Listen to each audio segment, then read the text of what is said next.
वह पर्याप्त नहीं।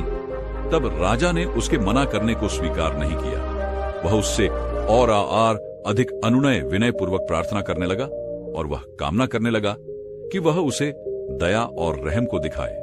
और उसने उससे वादा किया कि वह राजा से कुछ भी मांग सकती है जो उसकी स्वेच्छा हो। उसने उत्तर में राजा से कहा, तुम मुझे अपनी 7 रानियों की आंख को लाकर दे दो और शायद इसके बाद मैं तुम पर भरोसा कर सकती हूं, जो तुम्हारे कहने का मतलब है। राजा उस जादुई औरत के सौंदर्य पर अत्यधिक मोहित होकर वहां से चल पड़ा और तत्काल अपने महल में पहुंचा और अपनी 7 रानियों की आंखों को निकालकर उन दुखी तड़पती हुई अबलाओं को उनको महल के तहखाने में डाल दिया, जिससे वह सब भाग नहीं सके।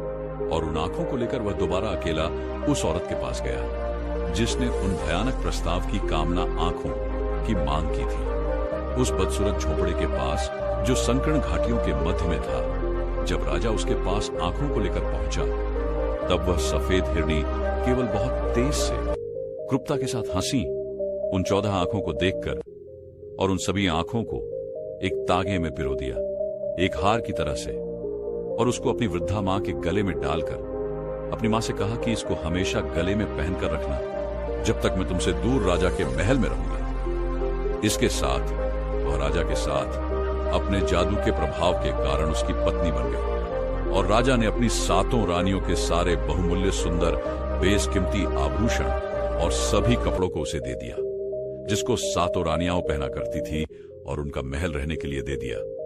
इसके साथ 7 रानियों की सभी दासियों को उसकी देखभाल के लिए रख दिया गया। इस तरह से उसने वह सब कुछ प्राप्त कर लिया जिसकी उसको कामना थी।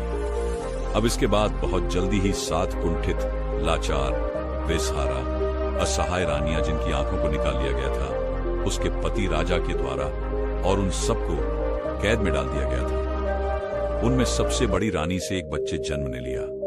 यह बहुत सुंदर लड़का था, लेकिन दूसरी रानियां अपने मध्य उपस्थित बड़ी रानी से बहुत अधिक ईर्ष्या किया करती थी। उसके सौभाग्य को देखकर सभी अप्रसन्न थी, लेकिन पहले वह उस सुंदर लड़के को भी अप्रसन्न करती थी। जब उस लड़के ने यह सिद्ध कर दिया कि वह उन सब के लिए बहुत अधिक उपयोगी है, तब वह सब उसको पसंद करने लगी और उसे अपने बेटे की तरह से मानने लगी। और थोड़े ही समय में जब वह उस तहखाने में इधर उधर घूमता, तो उसने तहखाने की छत को खरोच खरोच कर एक अतुलनीय कार्य को अपने हाथों से किया।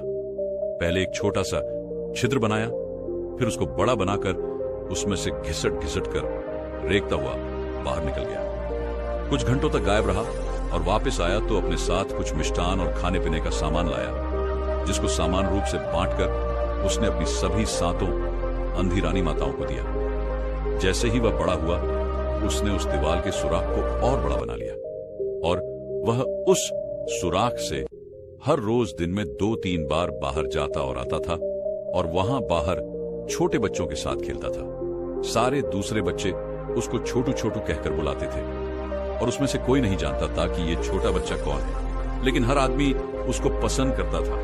वह लड़का पूर्ण रूप से बहुत अधिक मजाकिया, कलाबाजियों के साथ उसकी हरकतें मस्खरे से भरी हुई थी, बहुत अधिक रूपवान और आनंदित रहने वाला था।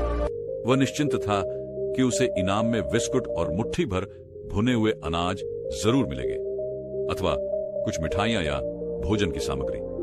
जो भी वस्तुएं इस प्रकार की उसको मिला करती थी, वह इसे लेकर अपनी 7 अंधी माताओं के पास लाता था, जिसकी सहायता से वह सब इस तहखाने में जिंदा रहता था। जबकि संसार समाज समझता था कि वह सब रानियां भूख प्यास से पीड़ित होकर काफी समय पहले ही तहखाने में ही मर चुकी है। आखिर में जब वह लड़का बिल्कुल बड़ा युवा हो गया, एक दिन उसने अपना तीर और धनुष लिया और बाहर निकला शिकार खेलने के लिए। चलते हुए अचानक उस महल के पीछे से गुजर रहा था। अचानक उसकी निगाह उस क्रूप सफेद हिरणी रानी पर पड़ी, जो शानदार और अतुलनीय थी।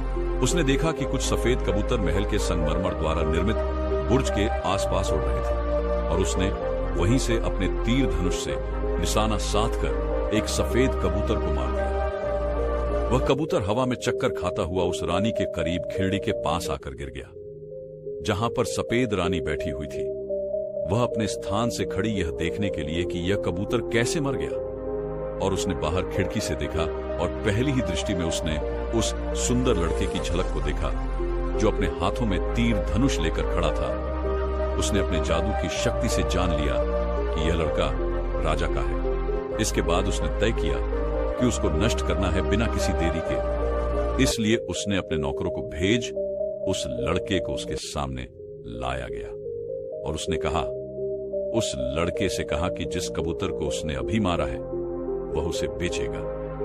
उस लड़के ने बड़ी कठोरता से उत्तर दिया, नहीं, यह कबूतर मेरी 7 अंधी माताओं के लिए है जो अभी दुर्गंध से युक्त अंधकार काल कोठरी में है और वह मर सकती है यदि मैं उन्हें खाने के लिए भोजन नहीं दिया।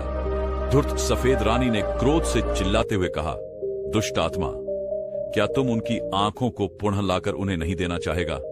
ये कबूतर मुझे दे दो मेरे प्यारे, और मैं तुमको रास्ता बता दूंगी जहां पर तू अपनी 7 माओं